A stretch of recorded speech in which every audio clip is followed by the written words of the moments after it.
आज का विषय हमने चेतना पर अवधारणा पर चुना है। हमारी चेतना की अवधारणा विभिन्न स्तरों पर है। जैसे आप देखिए, बच्चे या बड़ों की चेतना हमारी चेतना के आधार पर हम देखते हैं, लोग तदनुसार प्रतिक्रिया करते हैं।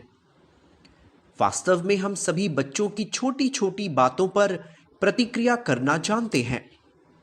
यहां बच्चे प्रतिक्रिया रखें।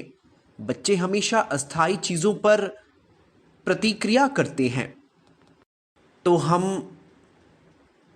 चैतन्य महाप्रभु के भगवान जगन्नाथ के दर्शन और उनकी भावनाओं पर चर्चा कर रहे हैं और उन भावनाओं को हृदय से कैसे जोड़ा जाता है, जिसे वैज्ञानिक रूप से मुख्य पुजारी और उस समय के महान पंडित सर्वभौम भट्टाचार्य ने सिद्ध किया है। किसी भी प्रकार की भावनाओं को उचित रूप से स्वीकार करना होगा, अन्यथा यह समाज में अशांति पैदा करेगा। शास्त्रों में उल्लेख है कि यदि आप उचित शास्त्र प्रमाण पेश नहीं करते तो आप भक्ति के नाम पर जो बनाएंगे वह मानसिक अटकलें हो सकती है। दो चीजें हैं, भक्ति वेदांत, जिस पर प्रभुपाद हमेशा बात करते हैं, इसलिए उनका नाम भक्ति वेदांत स्वामी श्रील प्रभुपाद भी है। वेदांत ज्ञान है, सट्टा ज्ञान है, या अंत में सिर्फ ज्ञान ही है। और भक्ति भक्ति सेवा है। प्रभुपाद ने कभी भी भक्ति को भावना के रूप में अनुवादित नहीं किया। तो भक्ति और वेदांत का अर्थ है भावनाओं और ज्ञान को जोड़ा जाना चाहिए। यदि भक्ति के बारे में तुम्हारा कोई ज्ञान नहीं है, केवल भावनाएं हैं, तो वे समाज में अशांति पैदा करेंगे। जैसे मान लीजिए कोई व्यक्ति भक्ति में रुचि रखता है और उसकी भक्ति भावना होगी कि मैं हर रोज एक जानवर को जरूर मारूंगा, और एक और व्यक्ति की भावना होगी कि मैं अपनी मां की हत्या करूंगा। क्या इसे भक्ति कहा जा सकता है? इसे शास्त्रों द्वारा अनुमोदित किया जाना है। अब तक हमने कभी भी ऐसे शास्त्रों के बारे में नहीं देखा या सुना जो भक्ति के लिए जानवरों को मारने की अनुमति दे। जैसे मां काली के सामने जानवरों की बलि देते हैं, इसी तरह काली पूजा होती है। वेद वास्तव में सलाह देते हैं कि बलि दी जाती है, लेकिन बलिदान क्यों दिया जाता है? जानवरों को क्यों मारते हैं?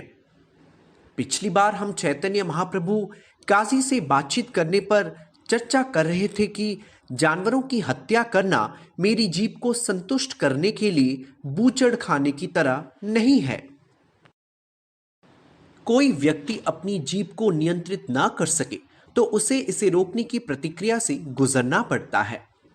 यदि आप कहें कि कल आप टीवी देखना बंद कर देंगे, तो हम रुक नहीं सकते। कल से जंक फूड खाना बंद कर दे, तो हम रुक नहीं सकते। ऐसा कोई संगीत सुनना बंद कर दे जो हमें परेशान कर रहा हो, तो हम रुक नहीं सकते। तो वैदिक ज्ञान, शास्त्र, दो विधियों की सिफारिश की जाती है।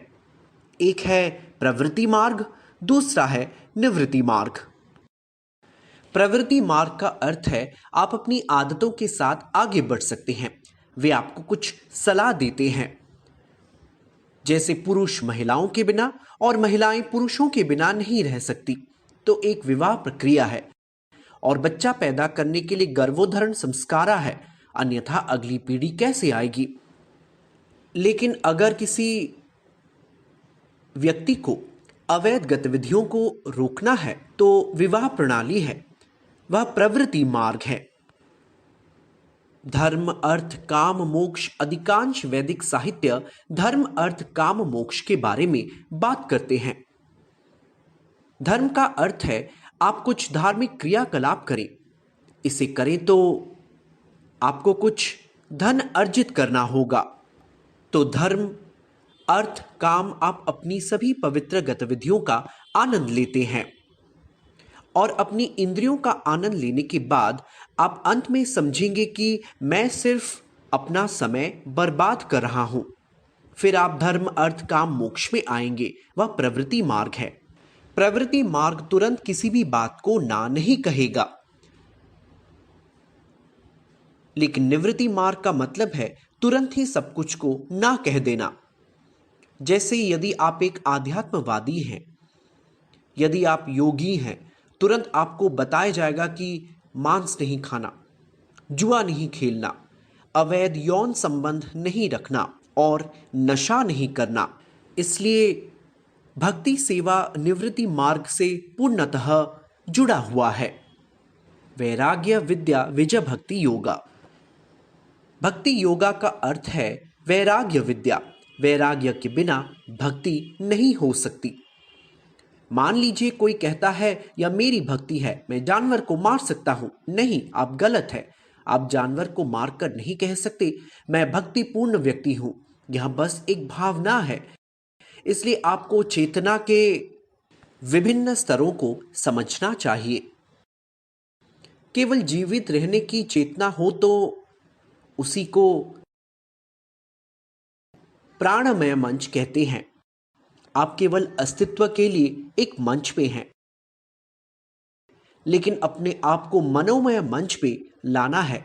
आपको अपने मन से चेतना के एक अलग स्तर तक उठाना होगा। विज्ञान माया चेतना के विभिन्न स्तर हैं।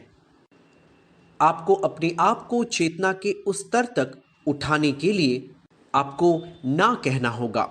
भक्ति में ऐसे कई बातें हैं जिन्हें आपको ना कहना है। 4 बातें होती है। आप हिंदू, मुसलमान या ईसाई धर्म के हो सकते हैं, या आप दुर्गा, भगवान शिव, गणेश या विष्णु के उपासक हो सकते हैं। सभी में एक बात समान है कि आपको धर्म का पालन करना है। धर्म क्या है? किसी धर्म के बिना क्या हम धर्म कह सकते हैं? हम सब एक हैं। कोई भी आध्यात्मवादी आध्यात्मिकता का अनुसरण करता है। हम सभी 4 सिद्धांतों पर सहमत हैं। 4 सिद्धांत हैं और पहला सिद्धांत अहिंसा या दया पर आधारित है। हम जानवरों को बेवजह नहीं मारते। तो वह दया है। जैसे आप एक उबला हुआ आलू लें, उसका छिलका हटा दें तो उससे दर्द नहीं होता। तो लोग तर्क देते हैं कि इसमें क्या फर्क है, मैंने एक उबला हुआ आलू लिया है।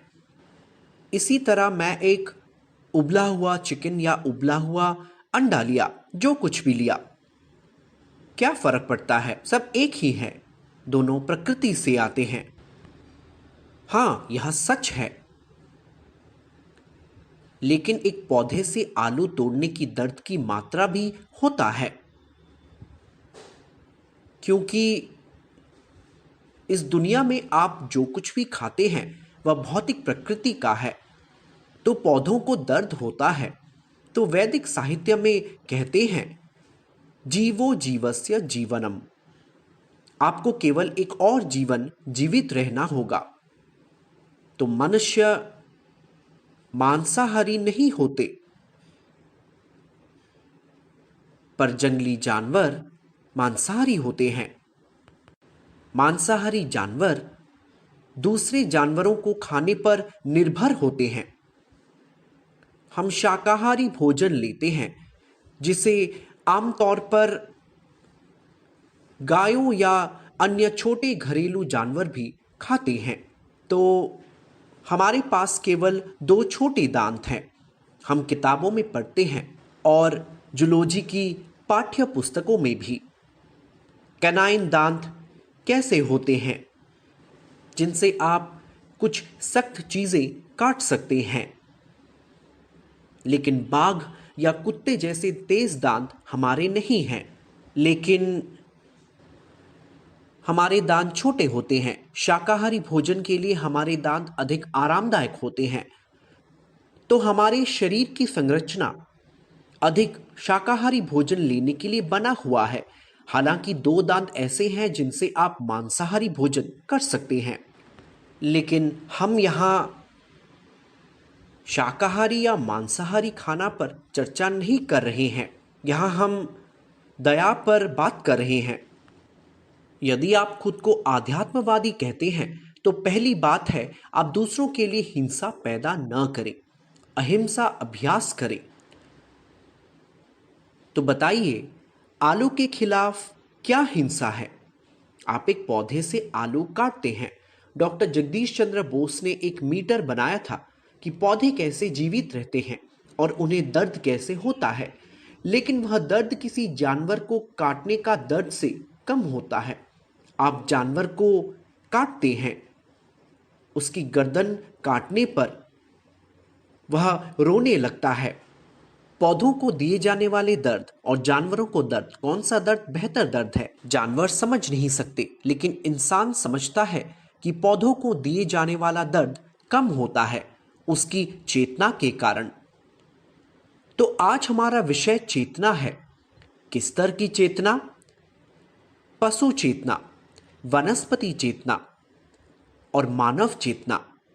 यद्यपि हम जीव हैं, हमारे पास चेतना के विभिन्न स्तर हैं। पद्म पुराण में उल्लेख है कि जीवन की 84 लाख प्रजातियां हैं और उसमें जल में 9 लाख प्रजातियां हैं। जलजा नव लक्षाणी। तो वेद बहुत वैज्ञानिक है। पानी और हवा में प्रजातियां वह बताते हैं। पक्षिणाम दशलक्षिणाम, वह कह रहे हैं कि आकाश में पक्षिणाम दशलक्षणाम है, 10 लाख प्रजातियां हैं। तो हमें वैदिक साहित्य से वैज्ञानिक रूप से प्रजातियों के बारे में पता चलता है। तो हर प्रजाति का भोजन लेने का अपना तरीका होता है। 2 पैर वाले जानवर 3 पैर वाले जानवर को खाते हैं और 3 पैर वाले जानवर 4 पैर जानवर को खाते हैं। उसी तरह विभिन्न स्तर के जानवर खाना खाते हैं। इसलिए जीवो जीवस्य जीवनम कहते हैं। हमें दूसरे जीवन पर निर्भर रहना पड़ता है। हम दूसरे जीवन को खा रहे हैं, लेकिन जहां तक संभव हो हम दूसरे जीवन को दर्द से बचाएंगे। जैसे हम घर में एक साथ बैठे हैं। अब घर में हम सभी बैठे हैं क्योंकि हम सभी लॉकडाउन की परिस्थिति में हैं। और जब थोड़ी दूरियां होती हैं, क्योंकि हमें एक छोटे से घर में रहना पड़ता है, 3-4 लोग घर में घूम रहे हैं और हमें थोड़ी सामाजिक दूरी भी बनाए रखनी है। और यह हम बनाए रखेंगे ताकि हमारे परिवार के अन्य सदस्यों को कोई दर्द ना पहुंचे। मान लीजिए परिवार में एक छोटा बच्चा है या कोई कम बुद्धि के साथ पैदा हुआ है और बड़ा भाई अधिक बुद्धिमान है और वह छोटे बच्चे को मारना शुरू कर देता है।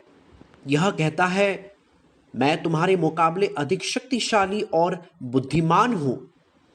तो क्या माता पिता इस बुद्धिमान भाई, बड़ा भाई जो ताकतवर है, उसे छोटे भाई या छोटी बहन को मारने की अनुमति देंगे? नहीं। यह एक सामान्य ज्ञान है। फिर भगवान कम बुद्धिमान वाले जानवरों को दर्द सहने की अनुमति क्यों देंगे? क्योंकि हम इंसान हैं, हमारे पास अधिक बुद्धि है, इसलिए मैं दूसरे जानवर को काट सकता हूं। मैं शक्तिशाली और बुद्धिमान हूं। पर लेकिन मनुष्य को कोई अधिकार नहीं है कि वह जानवरों को मार सकता है, क्योंकि वह बुद्धिमान है या उसके पास तकनीकी ज्ञान है, तो वह बहुत ताकतवर है। इसलिए चेतना को समझने के लिए हमें अधिक समझदार बनना होगा। तो चेतना आत्मा का एक जीवित लक्षण है। जैसे किसी मृत शरीर में कोई जीवित लक्षण नहीं होता, इसलिए उसे मृत कहा जाता है।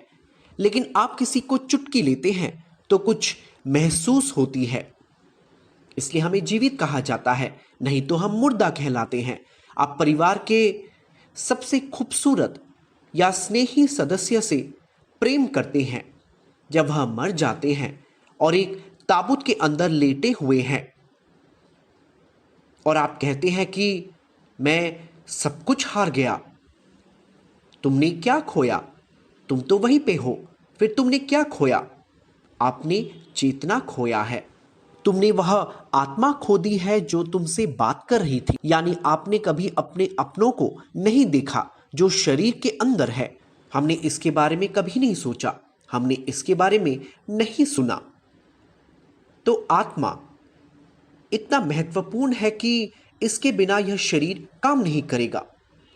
तो वैदिक साहित्य उस चेतना को पहचानने के बारे में बताता है। तो एक जानवर में यह चेतना उसके जीवन के लिए बहुत कम मूल्य है, क्योंकि वह कुछ नहीं समझ सकता। वह केवल 4 चीज़ों पर ध्यान केंद्रित करता है। वह केवल अपने भोजन या आहार पर ध्यान करता है, केवल अपनी नींद पर ध्यान करता है, निद्रा। वह केवल अपने डर पर ध्यान करता है, केवल दूसरे विपरीत लिंग के प्रति अपने आकर्षण पर ध्यान देता है, मैथुनः। हमारी नियमित कक्षाओं में मैंने ऐसे कई उदाहरण दिए थे। एक उदाहरण था, मान लीजिए आप एक व्यस्त सड़क पर चल रहे हैं और उस सड़क पर आप सिर्फ अनुमान कीजिए, सड़क पर जाते हुए 4-5 लोग आ जाते हैं और अचानक वे एक बड़ी वैन का दरवाजा खोलते हैं। वे किसी व्यक्ति को या आपको पकड़कर उस वाहन में डालकर आपको ले जाते हैं और अपहरण करने के बाद वे उन्हें सुरक्षित रखने के लिए किसी गेस्ट हाउस या कहीं भी वे आपको ले जाते हैं। वे परिवार या सरकार से फिरौती मांगेंगे यदि वह व्यक्ति उतना महत्वपूर्ण होगा। लेकिन मान लीजिए परिवार के लोग या सरकार पैसे देने से इनकार कर देगी कि आप उस व्यक्ति के साथ कुछ भी करें, तो अपहरणकारी या जिसका अपहरण किया गया है वह कहेगा, मैंने तुम्हारा अपहरण किया है, कल मैं तुम्हारे परिवार वालों या सरकार को सबक सिखाना चाहता हूं। मैं क्या करूंगा? कल सुबह तुम्हें मार दूंगा। आज आप बहुत अच्छे व्यक्ति लगते हैं, चलिए मैं आपको एक सुविधा दूंगा। वह क्या है? मैं आपको वह दूंगा जो आप खाना चाहते हैं, जो कुछ भी आप पसंद करते हैं मैं आपको दूंगा। दुनिया की सबसे अच्छी फिल्म या आपका सबसे पसंदीदा शराब दूंगा, या आप विपरीत लिंग की कोई अवैध गतिविधियों का आनंद भी ले सकते हैं। तो वो आपको इतने सारे प्रस्ताव देंगे और फिर वे आपको एक बंदूक दिखाकर कहेंगे कि कल तुम इसी बंदूक से मारे जाओगे। क्या वह व्यक्ति खुश होगा? क्या तब भी आप खुश रह सकते हैं? क्योंकि आप जानते हैं कल आप मरेंगे। क्या आप खाने का या शराब का आनंद ले सकते हैं? कोई अवैध गतिविधि का आनंद ले सकते हैं? इसी तरह कई लोगों को जेल में फांसी दी जाती है। बहुत से नहीं, लेकिन कुछ लोगों को जेल में फांसी दी जाती है। तो कई मामलों में वे कहेंगे कल आपको मार दिया जाएगा, बताइए आप क्या चाहते हैं? ज्यादातर मामलों में वे रोकर अपनी आजादी की मांग करेंगे, क्या करूं, मैं मारा जाऊंगा। केवल कुछ मामलों में वे कुछ खाना मांगते हैं कि मुझे यह खाना पसंद है, या वे कहते हैं आप मुझे उचित पोशाक पहनने के लिए कुछ लाके दें, और वे उनको शेव करके उन्हें साफ और स्वच्छ बनाते हैं। बुखार होने पर भी वे उन्हें फांसी नहीं देंगे। आपको बुखार है, आप एक अपराधी है, तब भी वे आपको फांसी नहीं देंगे। आप अपराधी हो तो भी आपको फांसी नहीं दी जाएगी। तो इस अपराधी की फांसी नहीं होगी। जरा सोचिए, भगवान के कानून कितने सख्त होते हैं। हर चीज के लिए समय, स्थान और परिस्थितियों को उनकी चेतना और कर्म के आधार पर यह ध्यान रखा जाता है कि उन्हें कैसे मारा जाना है। यह चेतना बहुत महत्वपूर्ण है। एक छोटी सी चॉकलेट दिखाकर किसी बच्चे का अपहरण किया जा सकता है। एक चॉकलेट के खातिर बच्चे अपहरणकर्ता के साथ चले जाएंगे, लेकिन उसके बाद उन्हें एहसास होगा कि हे भगवान, मैंने अपने माता पिता को बहुत पीछे छोड़ दिया है, वो भी केवल एक चॉकलेट के लिए।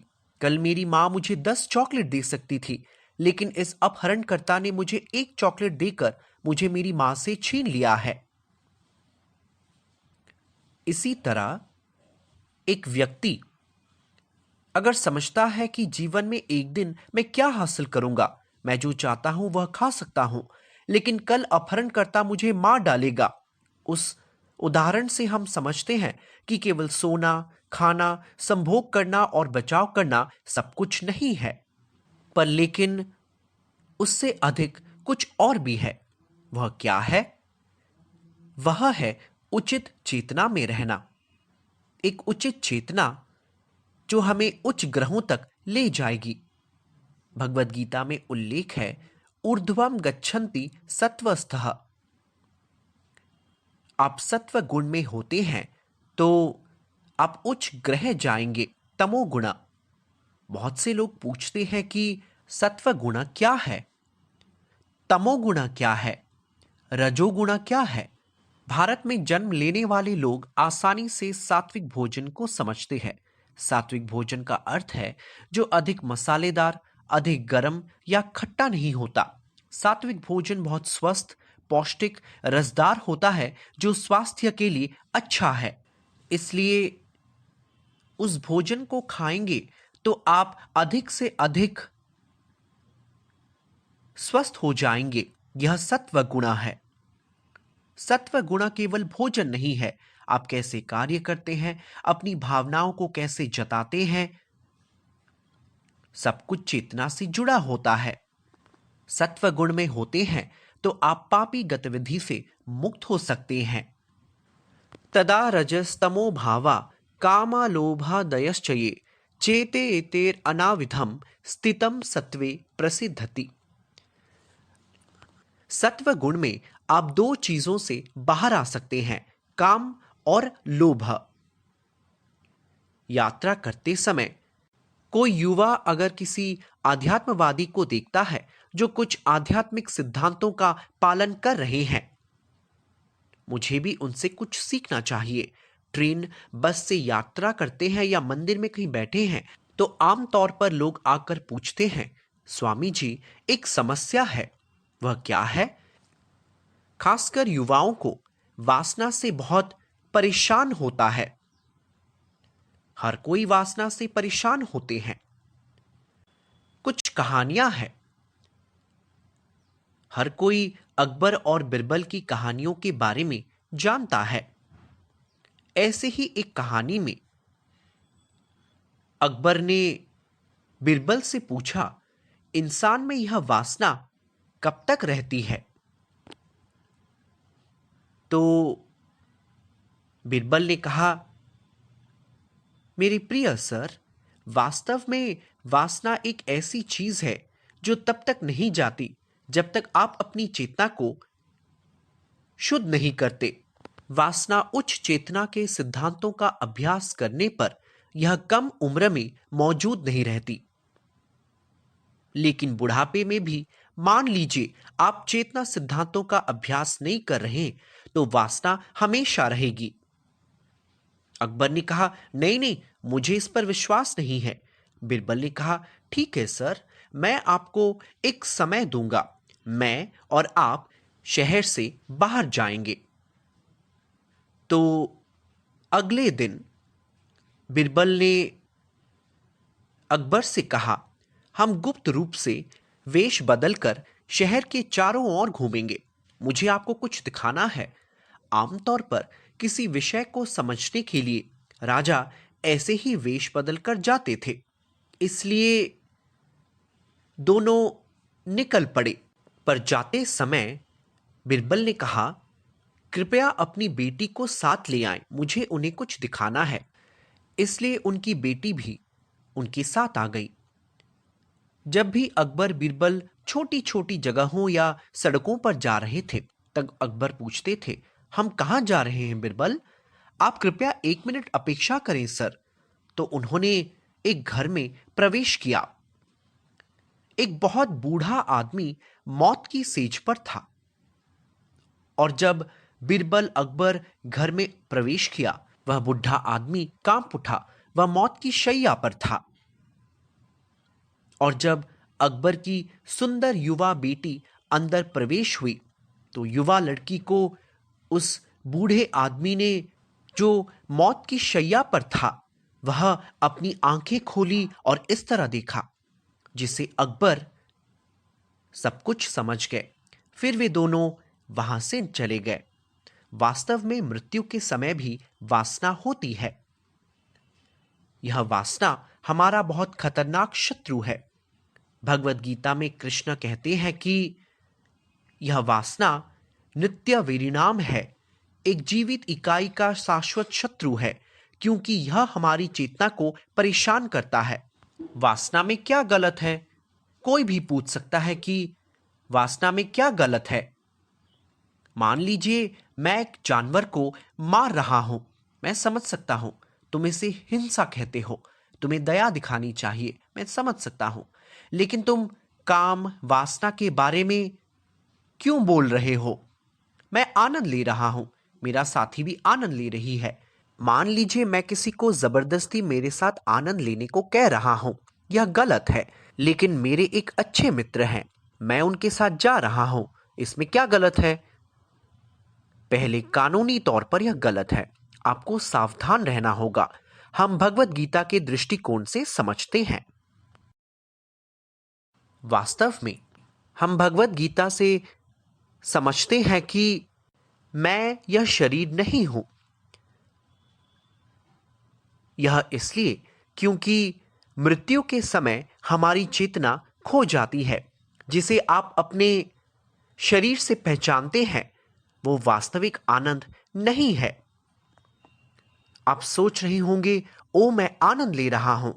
लेकिन क्या आनंद ले रहे हैं? आप आनंद नहीं ले रहे, लेकिन आपके शरीर को कुछ संतुष्टि मिल रही है, जिसे आप अपनी चेतना को धोखा दे रहे हैं। यह चेतना उच्च सुख, उच्च सत्य को पेशकश की जानी चाहिए। तो यह चेतना योग इंद्रिय संयम, अर्थात योग उच्च भोग से किया जाता है।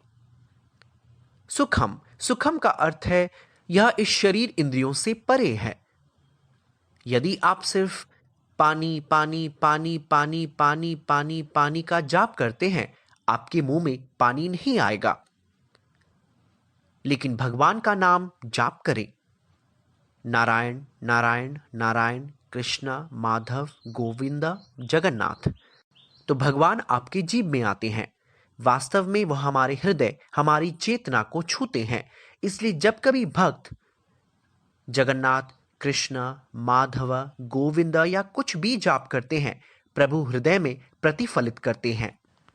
और जब हम आध्यात्मिक साधना करने की कोशिश करते हैं, तो हमारी चेतना में दिन प्रतिदिन सुधार आता है। इसलिए भगवत गीता में उल्लेख है कि कुछ इच्छाएं होने पर भी आप भक्ति में कैसे आ सकते हैं। तो भगवत गीता में इसका उल्लेख है 7वें अध्याय में, 16वें श्लोक में कृष्ण बताते हैं, चतुर्विधा वजन्ति माम जनाः सुकृतिनो अर्जुनः। भगवान के पास आने वाले लोगों की 4 श्रेणियां हैं। वे कौन है?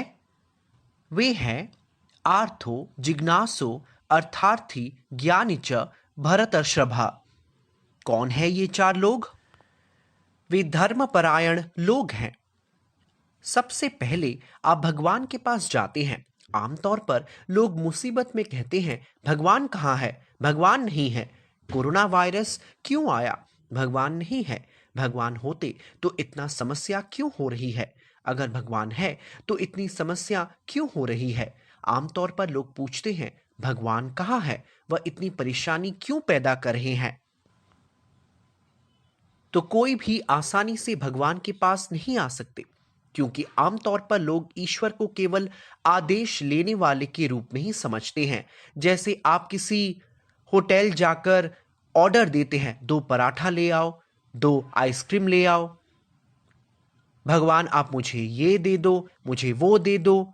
तो हम एक आदेश वाहक की तरह भगवान से मांग रहे हैं। उन्हें वाहक समान मान लिया है। जैसे कोई सेवक आकर पूछेगा, सर आपको क्या चाहिए? इसी तरह हम भगवान को एक आदेश वाहक के रूप में सोच रहे हैं। हमारा आदेश का पालन ना हो तो हम और अधिक क्रोधित होते हैं। हम ईश्वर को एक आदेश वाहक के रूप में देखें तो हमारा प्रेम, हमारी चेतना केवल उस स्तर में रह जाएगी। तो हमारी चेतना की कल्पना कैसे करें जब आप अपनी भौतिक इच्छाओं से बाहर आ सकते हैं? लेकिन ऐसा कैसे होगा? आपको बाहर आने की आवश्यकता नहीं है, लेकिन पवित्र होने पर आप भगवान के पास जा सकते हैं। सुकृतिनो अर्जुनः। तो यह पवित्र लोग कौन है? वे हैं आर्थो, जिज्ञासो, अर्थार्थी, ज्ञानी। चलिए एक एक करके जानते हैं। आर्थो कहे जाने वाले का अर्थ है जो बहुत कष्ट में हो, क्योंकि परेशानियों में ही लोग भगवान को याद करेंगे। खुशी के समय आप भगवान को याद नहीं करते। जैसे डांटते समय आप कहते हैं, भगवान वास्तव में इतना कष्ट क्यों दे रहा है? लेकिन कोई नहीं कहेगा कि भगवान ने आज इतना सुंदर दिन क्यों दिया है? भगवान ने आज मेरे परिवार से मुझे इतना अच्छा उपहार क्यों दिया है? सफलता मिलने पर बहुत कम लोग भगवान को श्रेय देते हैं, लेकिन असफलताएं या समस्याएं आने पर हम भगवान के पास जाते हैं, याद करते हैं। यह ठीक है, क्योंकि आप भगवान से प्रार्थना करते हैं, भगवान कृपया मेरी मदद करें, मैं संकट में हूं। इसमें कुछ भी गलत नहीं है। लेकिन एक समस्या है। विश्व युद्ध के दौरान मुझे लगता है जर्मनी में बहुत से लोग मारे गए थे। चर्चों में महिलाएं और बच्चे प्रार्थना करते थे, कृपया मेरे परिवार के सदस्यों, मेरे पति, भाई, बेटे को वापस ले आइए। ऐसे ही वे प्रार्थना करते थे। लेकिन वे सभी मर चुके हैं। वे पहले ही मर चुके हैं। वे वापस कैसे आएंगे? भगवान से प्रार्थना करने पर भी चूंकि वे वापस नहीं आए, उन्होंने तय किया कि भगवान भी मर चुके हैं। अमेरिका में कई वर्षों से यह भ्रांति थी कि ईश्वर मर चुका है। हो सकता है भगवान मर गया हो। शायद कोई भगवान था जिसने हमें बनाया और वह अब नहीं है। उससे प्रार्थना करने से क्या फायदा? भगवान और चेतना से जुड़े बहुत सारी गलत धारणाएं थी। ऐसा सोचते थे कि यह भक्ति है। आप भगवान को आत्मसमर्पण करें। चतुर्विधा वजन्ति माम जनाः सुकृतिनो अर्जुनः। आप पवित्र व्यक्ति हैं, नहीं तो आप भगवान के पास नहीं आते। तो कौन भगवान के पास जाते हैं? विकट स्थिति में भी पूछते हैं, हे भगवान कृपया मुझे दैनिक रोटी दो। चर्च में वे वास्तव में धर्मपरायण लोग हैं, अच्छे हैं, अच्छाई का एक स्तर है, क्योंकि वे भगवान को स्वीकार कर रहे हैं। लेकिन क्या होता है, कोई भी उन्हें गुमराह कर सकता है। तो कुछ नास्तिक या साम्यवादी लोग थे और वे सभी गांव जाते थे, वे चर्च जाते थे और गरीब लोग प्रार्थना करते थे। कहीं भी, जैसे चर्च, मस्जिद या मंदिर जाकर हम भी जाकर कहते हैं, भगवान कृपया मेरी मदद करें। ऐसे ही हम प्रार्थना करते हैं। जब वे गांव से निकलेंगे तो वहां एक व्यक्ति होगा, तो वह उन गरीब लोगों को बुलाकर पूछेगा, हे मेरे प्यारे भाई दोस्त, क्या भगवान ने तुम्हें खाना दिया? वह कहेगा, नहीं, मैं प्रतीक्षा कर रहा हूं, मुझे बहुत भूख लग रही है। तो वह एक वैन में रोटी और बिस्कुट लेकर आएंगे और कहेंगे, तुम जितना चाहो वहां से ले सकते हो। और वे सब आकर ले लेंगे और कहेंगे, आपको बहुत बहुत धन्यवाद। फिर वह पूछेगा, तुम्हें ये भगवान ने दिया या मैंने? वे कहेंगे, आपने ही दिया सर। इसका मतलब कोई भगवान नहीं है, केवल हम मौजूद हैं। तो इस तरह की चीजें हो सकती है यदि आप केवल उस स्तर की भावना में भक्ति ले सकते हैं। तो भगवान मेरा आपूर्ति करता है। निश्चित रूप से वह एकमात्र आपूर्ति करता है। एको ही बहुना यो विदधाति कामा। जंगल में हाथी हैं, अब चारों ओर कोरोना वायरस है, तो क्या इसका यह मतलब है कि जंगल में जानवरों के लिए लॉकडाउन की स्थिति होगी? नहीं, वास्तव में वह अधिक सक्रिय हो गए। प्रकृति कहीं ज्यादा बेहतर तरीके से काम कर रही है। कई वीडियो दिखा रहे हैं जहां हवाई अड्डों पर जानवर घूमते नजर आते हैं, सड़कों पर चल रहे हैं। प्रकृति के पास कोई समस्या नहीं है। प्रकृति पर निर्भर करने वालों की कोई समस्या नहीं है। हम प्रकृति से स्वतंत्र होकर सोचते हैं कि हम भौतिक प्रकृति से बड़े हैं, भगवान से भी बड़े हैं। तभी प्रकृति हमें सजा देती है। इसलिए हमें महसूस करना होगा कि ईश्वर ही हर चीज का एकमात्र आपूर्ति करता है। एको ही बहुना, एक ही यानी एक व्यक्ति। बहु जो असीमित को आपूर्ति कर रही है, एक से अधिक को बहु कहते हैं। वह सभी जीवों की आपूर्ति कर रहे हैं और हम उनकी सेवा ले रहे हैं। एको ही बहुना यो विदधाति कामा। तो प्रभु कृष्णा सभी की आपूर्ति कर रहे हैं। जब आपको भगवान से कुछ मिल रहा है, आप इनकार नहीं कर सकते। लेकिन कुछ नास्तिक वर्ग के लोग भगवान को अस्वीकार करते हैं और प्रभु कृष्णा भगवत गीता में कहते हैं, मैं वह हूं जो हृदय में वास करता हूं। मान लीजिए किसी को मुझ पर कोई विश्वास नहीं है, मैं उनका उद्धार करूंगा, उन्हें प्रोत्साहित करूंगा। दरअसल वह बुद्धि देते हैं कैसे लिखना है, नहीं, कोई भगवान नहीं है। इसलिए कृष्णा बहुत दयालु हैं। वह किसी को भी आत्मसमर्पण करने के लिए मजबूर नहीं करते, लेकिन पवित्र लोगों के लिए अवसर पैदा करते हैं।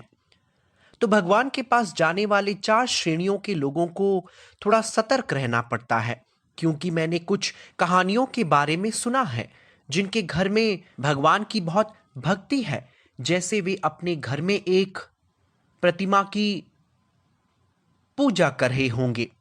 एक परिवार और कुछ अन्य लोगों को भी मैं जानता था जो अपने घर में गोपाल भगवान कृष्ण की पूजा इतना करते थे कि वे हमेशा कहते थे कि मेरे भगवान हमारे घर में बहुत प्यारे हैं और हमारी देखभाल करते हैं। तो यह एक बहुत अच्छी भावना है, इसमें कुछ भी गलत नहीं है। लेकिन आप इसके अगले भाग को देखिए। कुछ महीनों के बाद वह व्यक्ति मंदिर नहीं आता, इसलिए हमारे भक्तों ने उसे फोन करके पूछा, क्या हुआ, आप नहीं आ रहे, आपके गोपाल कैसे हैं? क्योंकि आमतौर पर वह हमेशा अपने देवता के बारे में बताते थे। ओ मेरा गोपाल बहुत अच्छे हैं, वो मेरे हृदय में है, ऐसा वह हमेशा कहते थे। इसलिए जब हमने पूछा कि गोपाल कैसे हैं, तो उसने कहा, नहीं नहीं, मैंने अपने गोपाल को त्याग दिया है, मुझे अब उन पर कोई विश्वास नहीं है, मैं अब उन पर कोई विश्वास नहीं करता। लेकिन आपने उन्हें क्यों त्याग दिया, ऐसा क्या हुआ?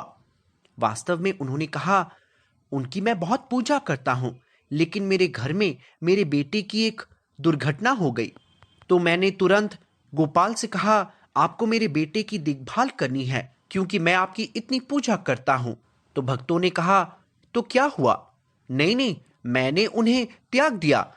तो आपने क्या किया उनके साथ? तो मैंने गोपाल देवता को लिया, उनकी बहुत पूजा की, हर रोज उन्हें अपनी खाट के बगल में सुलाता हूँ। मैंने उन्हें इतने प्रेम और भक्ति के साथ रखा था, लेकिन दुर्भाग्य से उन्होंने मेरी मदद नहीं की। इसलिए मैंने उन्हें कुएं में लिया और वहीं पे डाल दिया, उन्हें वहीं पे छोड़ दिया।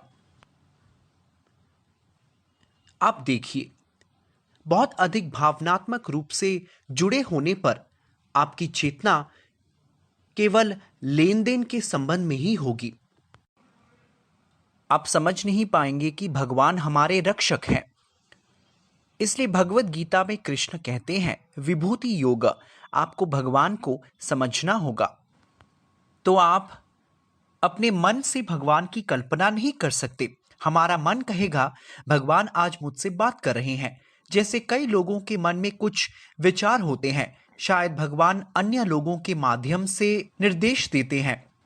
और हमारे हृदय के भीतर अगर आप ईमानदारी से तलाश करते हैं, कहते हैं गुरु को कृष्ण ने दिखाया है और कृष्ण को गुरु ने, यह आपस में जुड़ा हुआ है। अगर आप एक ईमानदार आत्मा है तो आप हृदय में भगवान से प्रार्थना कर रहे हैं, हे भगवान, कृपया मुझे सच्चे व्यक्ति के पास ले जाएं। हृदय में बसे परमात्मा आपको सही व्यक्ति के पास ले जाएंगे। लेकिन अगर आप एक धोखेबाज गुरु प्राप्त करना चाहते हैं तो भगवान आपको धोखेबाज गुरु के पास ले जाएंगे। इसलिए भगवान आपको गुरु के पास ले जाते हैं। सही गुरु, असली शिक्षक आपको भगवान के पास ले जाते हैं। इसलिए भगवान आपको सही गुरु और वास्तविक शिक्षक आपको भगवान के पास ले जाएंगे। इसलिए भगवत गीता के 10वें अध्याय में कृष्ण समझाते हैं कि आपको बिना संदेह के भगवान को समझना होगा। वह कह रहे हैं, एतम विभूतिम योगम च मम यो वेति तत्वतः। आध्यात्मिक ज्ञान को समझना है तो हमें तत्वतः के साथ ईश्वर को समझना होगा। तत्वतः का अर्थ है सत्य, तथ्यात्मक रूप से उन्हें समझना होगा। सविकल्पेन योगेन उच्यते नात्र संशयः। बिना किसी संदेह के, संदेह होने पर इस जीवन या अगले जीवन में कोई व्यक्ति शांतिपूर्ण नहीं हो सकता। घर में या अपने मित्रों पर हमेशा संदेह करते रहेंगे कि आपने यह किया या नहीं किया होगा। किसी की मदद करने के लिए संदेह किया जाए तो ठीक है, लेकिन हमेशा संदेह करने वाला व्यक्ति के व्यक्तित्व में कुछ समस्या होती है। इसलिए कृष्ण भगवद गीता में कहते हैं, उच्यते नात्र संशयः। आपको ईश्वर को निस्संदेह समझना चाहिए। इसी तरह आप उन्हें क्या समझेंगे? कहते हैं, अहम सर्वस्य प्रभवो मतस्य सर्वं प्रवक्ष्यते इति मत्वा भजन्ते मां भूता भावा समन्वितः। आप भगवान को भक्ति से जान सकेंगे तो कहते हैं भूता भावा समन्वितः। एक भाव है, एक भक्ति है। वास्तव में भगवान के साथ उचित भक्ति के साथ ध्यान है। इसलिए हम हरे कृष्ण कृष्ण कृष्ण हरे हरे, हरे राम राम राम हरे हरे का जाप करते हैं। इसलिए आपको ध्यान से जप करना होगा। बिना ध्यान के आप भगवान को आकर्षित नहीं कर सकते। तो वे कहते हैं, हम रोज भगवान से प्रार्थना करते हैं, पूजा करते हैं।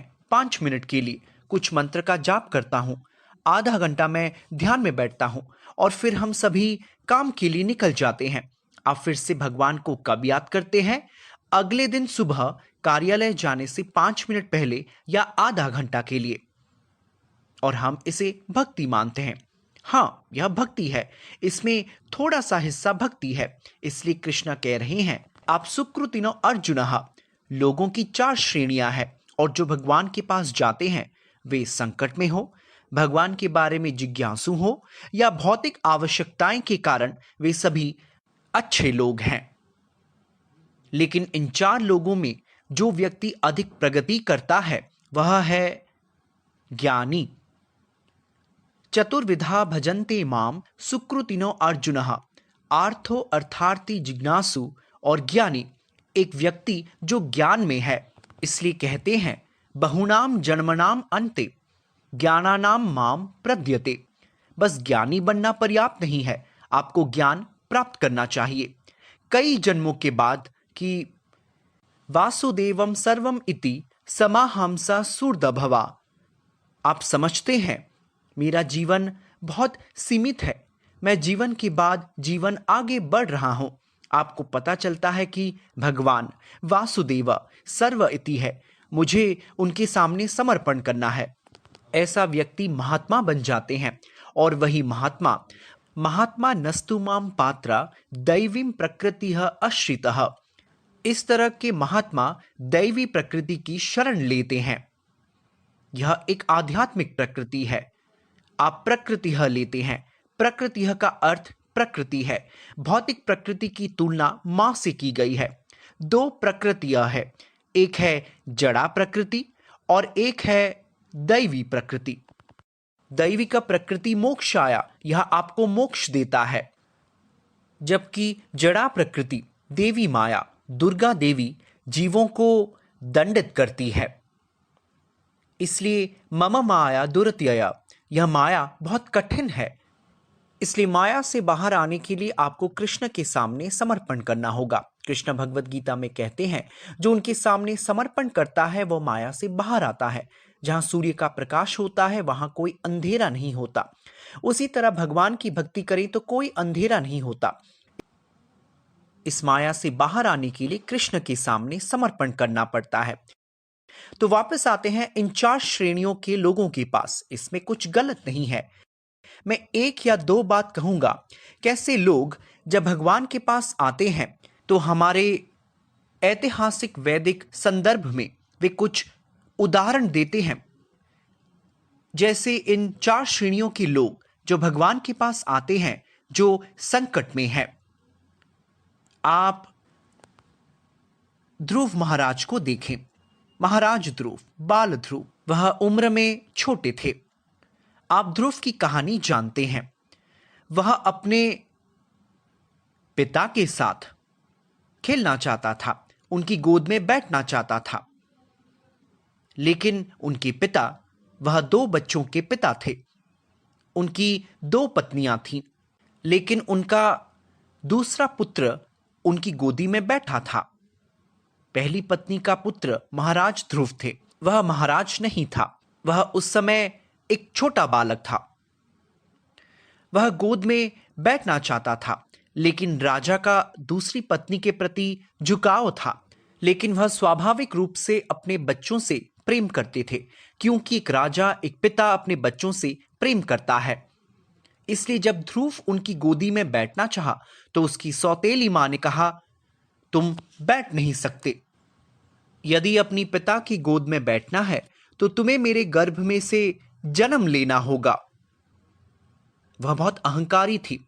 इसलिए ध्रुव रोते हुए अपनी मां की ओर दौड़ा और मां को गले लगाकर कहा, मां, वास्तव में मेरे साथ ऐसा हुआ और मैं अपने आंसू को नियंत्रित नहीं कर सकता, कृपया कुछ करो।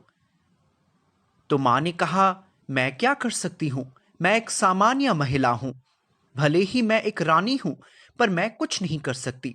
लेकिन मैंने सुना है महान ऋषि वन में जाकर सर्वोच्च प्रभु भगवान नारायण की शरण लेते हैं। इसलिए उन्होंने अपने बेटे को सर्वोच्च प्रभु की शरण लेने की सलाह दी और अंत में ध्रुव वन में चला गया और उसने नारद मुनि से दीक्षा लेकर मधुबन में भगवान वासुदेव नारायण कृष्ण के नाम का जाप किया। और मधुबन वृंदावन के पास व्रज वन के 12 वनों का स्थान है और वहां ध्रुव महाराज ने ध्यान करके कृष्ण का दर्शन किया। लेकिन वह श्री कृष्ण प्रभु नारायण को देखकर अचंभित हुआ और अपनी आंखें बंद कर प्रार्थना की। हालांकि वह एक छोटा लड़का है, लेकिन प्रभु ने अपने शंख को लेकर उसके सर पर स्पर्श किया और सभी ज्ञान हृदय में प्रकट हुआ। वह बहुत सुंदर प्रार्थना की। ध्रुव महाराज की प्रार्थनाएं हैं और अंत में कहते हैं, स्वामीन कृताथोस्मि वरम याचे। मेरे प्यारे भगवान, मैं सोच रहा था मुझे कांच का टुकड़ा चाहिए। आप देखिए, यदि एक टूटा हुआ शीशा है, अगर धूप उस पर पड़ती है तो उससे चमक निकलती है जिससे मूल्यवान प्रतीत होता है, लेकिन वास्तव में यह कुछ नहीं है बल्कि टूटा हुआ कांच का टुकड़ा है। ध्रुव कहते हैं, स्वामीन कृताथोस्मि, मैं एक कांच के टुकड़े की इच्छा कर रहा था, लेकिन मैंने आपको हीरे की तरह पा लिया है, इसलिए अब मुझे कुछ नहीं चाहिए। वरम्याचे, मैं और कोई इच्छा नहीं रखता। भगवान का दर्शन मिले तो ऐसा होता है। ऐसी छोटी छोटी इच्छा ध्रुव ने प्राप्त की तो ध्रुव को ब्रह्मांड का सर्वोच्च ग्रह दिया गया, जो वैकुंठ का हिस्सा है, इसलिए उन्हें सर्वोच्च ग्रह दिया गया। साथ ही उन्हें भक्ति प्राप्त की थी, इसलिए यह चतुर्विधा भजन्ते माम। एक व्यक्ति जो सुकृति ही, अगर वह कुछ भौतिक इच्छाओं के लिए भगवान के पास आता है तो ईश्वर पूर्ति करते हैं, पर लेकिन यह भ्रामक हो सकते हैं। लेकिन भौतिक इच्छाओं के लिए भगवान के पास जाना हमेशा अच्छा होता है। लेकिन यह सब कुछ नहीं है। भगवान आपको बहुत सारी चीजें देना चाहते हैं, लेकिन आप सिर्फ एक कांच का टुकड़ा पूछ रहे हैं। पर एक कांच का टुकड़ा क्यों? आप एक महान राजा के पास जाएं तो आपको छोटी चीजें क्यों लेना चाहिए? आप बाजार जाते हैं, आपके हाथ में 1 करोड़ रुपए है, तो क्या आप जाकर कुछ सस्ती चीजें या सबसे महंगी चीज पूछेंगे? आप किसी बाजार में जाते हैं, आपके पास बहुत पैसे हैं, तो आप सब कुछ अच्छा चाहते हैं। हम छोटी छोटी चीज नहीं चाहते हैं। आप भगवान के पास जा रहे हैं तो आप छोटी छोटी बात क्यों पूछेंगे? आपको सबसे अच्छा पूछना चाहिए। जब द्रौपदी संकट में थी, उन्होंने कृष्ण से कहा, कृपया मेरी मदद करें, गोविंदा कृपया मेरी मदद करें, और कृष्ण ने मदद की। संकट में आप प्रभु को स्मरण करें तो वह आपकी मदद करते हैं। इसलिए यह चेतना का एक स्तर है। आपको वही भाव लाना होगा भगवान से प्रार्थना करने के लिए।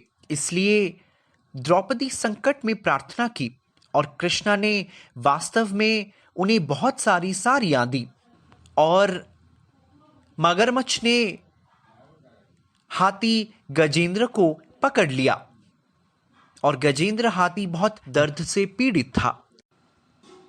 तो गजेंद्र वास्तव में पिछले जन्म में राजा था। वह एक भक्त था, वह शापित था।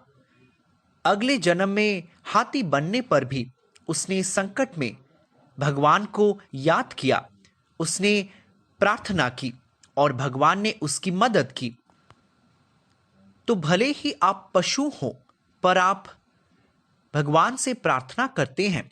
तो ऐसी कई घटनाएं हैं जहां भगवान वास्तव में संकट में भक्त की मदद करते हैं। भगवान कभी किसी भक्त को संकट में नहीं रखते। यह केवल चेतना का स्तर है। जैसे पांडवों ने कभी कृष्ण से शिकायत नहीं की। भागवतम में पांडवों की भक्ति की सुंदरता का उल्लेख है कि पांडव संकट में थे, उनकी पत्नी को अपमानित किया गया, उनका राज्य छीन लिया गया, उन्हें जंगल भेज दिया गया और वे वापस आ गए। उन्होंने गर्भ में अपने पोते को खो दिया। अश्वत्थामा ने ब्रह्मास्त्र के माध्यम से हमला किया। इसके बाद भी उन्होंने कभी कृष्ण से शिकायत नहीं की, कृष्णा आपने हमें संकट में क्यों डाला? वे हमेशा कृष्ण से कहते थे, आप कृपया हमारे साथ रहें। इसलिए कहा जाता है, जयतु पांडु पुत्राणाम येषम पक्षे जनार्दनः। जहां कृष्ण थे वहां पांडव थे और जनार्दन उनकी पार्टी थी, इसलिए वे संकट में थे। दुश्मनों से बचाने के लिए कृष्ण व्यक्तिगत रूप से रात में उनके पहरेदार बन गए। वे अर्जुन के रथ चालक बन गए थे। वही भक्ति है। भक्तिमय जीवन में सेवक का अर्थ दास नहीं होता, इसलिए भक्त और भगवान के बीच एक सुंदर पारस्परिक संबंध होता है। भगवान हमेशा भक्त के लिए कुछ करना चाहते हैं और भक्त हमेशा भगवान के लिए, और यही भक्ति का सौंदर्य है। सामान्य तौर पर ये चार लोग जो भगवान के पास जाते हैं, उनके लिए भगवान सिर्फ एक अनुमोदक बनते हैं, क्योंकि प्रभु अंतिम मंजूरी होते हैं। उपदृष्टानुमंत भगवान साक्षी और स्वीकृति देने वाले हैं। साक्षी कौन है? हम साक्षी किसे कहते हैं? अगर मैं कुछ गलत करता हूं तो साक्षी कौन है? नहीं, भगवान हृदय में है। प्रकृति में पंचभूत है, सूर्य, चंद्र आदि अनेक साक्षी हैं, लेकिन इन सबके बीच परमात्मा हमारी सभी इच्छाओं को लिख रहा है और मंजूरी दे रहा है। तो आप इसे चाहते हैं? ठीक है, ठीक है, ठीक है, लेकिन एक जीवन में क्यों? मान लीजिए मैं अपने जीवन में एक बड़ा संगीतकार बनना चाहता हूं, तो मैं क्यों नहीं बन सकता? आप अभ्यास से बन सकते हैं, लेकिन मान लीजिए आप मर जाते हैं, अगले जन्म या उसके अगले जन्म में आपको वह लाभ मिलेगा। मान लीजिए मैं भारत का प्रधानमंत्री बनना चाहता हूं, कृष्ण को इतना पुण्य देना होगा, आपको पवित्र बनना होगा। ब्रह्मा का पद हर किसी को नहीं दिया जाता, आपको पापी गतिविधि के बिना सबसे अच्छा पवित्र व्यक्ति बनना होगा।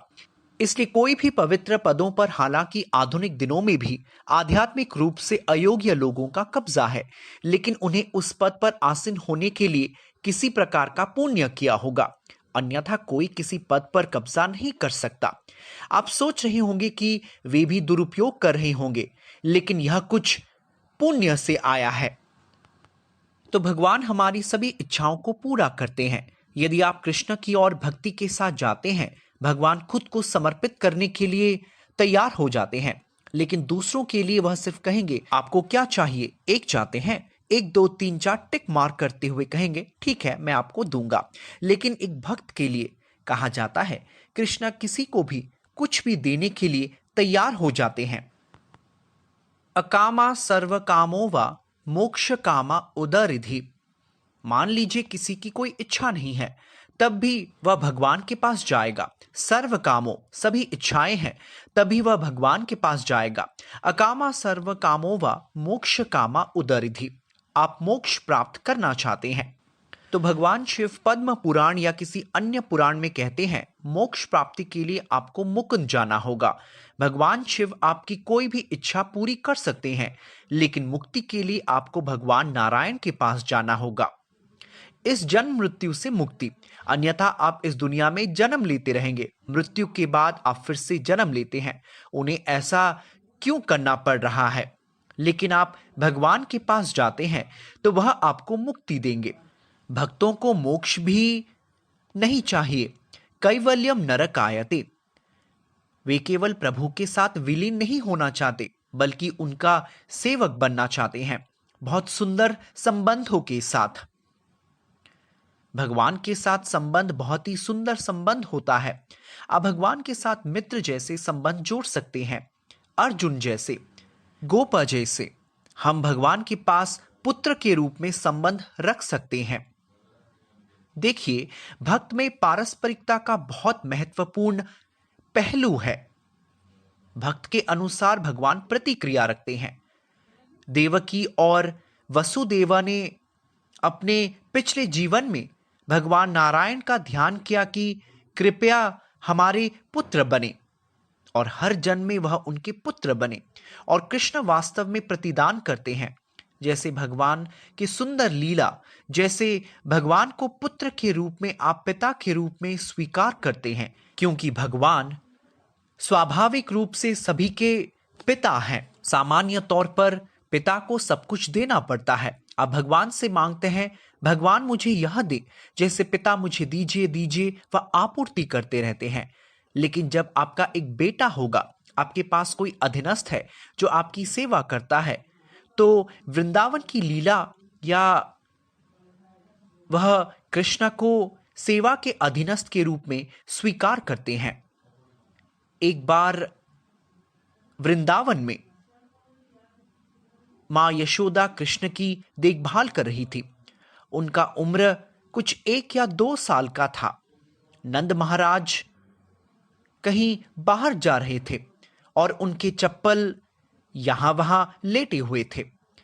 इसलिए उन्होंने माँ यशोदा से पूछा, क्या आपका कृष्णा मेरी चप्पल लेना नहीं जानता? तो यशोदा माँ ने कहा, हाँ वह जानता है। उन्होंने कहा, कृष्णा तुम्हारे पिता की चप्पल ले आओ। इसलिए कृष्णा, जो गोवर्धन पहाड़ के भारोत्तोलक हैं, या 6 माह की उम्र में जिन्होंने दैत्यों की हत्या की थी, उन्होंने बड़ी कठिनाई से अपने पिता के चप्पल सिर पर ढोया था। मान लीजिए वह उस समय गोवर्धन गिरिधारी बन जाते तो वह भक्ति की उस विधा को भंग कर देते, माता पिता की मनोदशा खो देते। इसलिए कृष्णा उस समय भगवान की तरह प्रकट नहीं होते हैं और इस पारस्परिकता को भक्त की चेतना से प्राप्त कर सकते हैं। यह चेतना ईश्वर चेतना या कृष्ण चेतना आ सकती है जब आप आध्यात्मवादी के रूप में पापपूर्ण गतिविधि से मुक्त होते हैं। हम सभी एक बात स्वीकार करते हैं कि हमें पापी गतिविधियों को रोकना है। एक है जानवरों की हत्या करना और दूसरा अवैध गतिविधियां, क्योंकि यह शरीर के रूप में पहचानता है, न कि भगवान के अंश। इसलिए कहते हैं, ममई वामसो जीवा लोके जीवा भूत सनातनः। हम सभी भगवान की आत्माओं के छोटे हिस्से हैं। उनकी सेवा करें तो हमें बहुत खुशी होती है। और सत्यता की अन्य 2 पहलू धर्म का एक और पहलू है, हमें सच्चा होना चाहिए। पृथ्वी पापी गतिविधियों से भर जाती है तो यह पृथ्वी पर बोझ बन जाता है और जुआ वास्तव में लोगों को धोखा देने की प्रवृत्ति में डाल देता है। इसलिए हम सबको यह जानना होगा कि भक्ति केवल उच्च चेतना में हो सकती है। आप निम्न चेतना में हो, लेकिन आप भगवान को विभिन्न अवधारणाओं में जानना चाहते हैं तो आप समझ सकते हैं। लेकिन एक खतरा हो सकता है कि आप अपनी भावनाओं के नाम पर भगवान को खो सकते हैं। उचित मार्गदर्शन के साथ हमेशा उचित चेतना में भावनाएं रखनी चाहिए। धन्यवाद। हरे कृष्णा।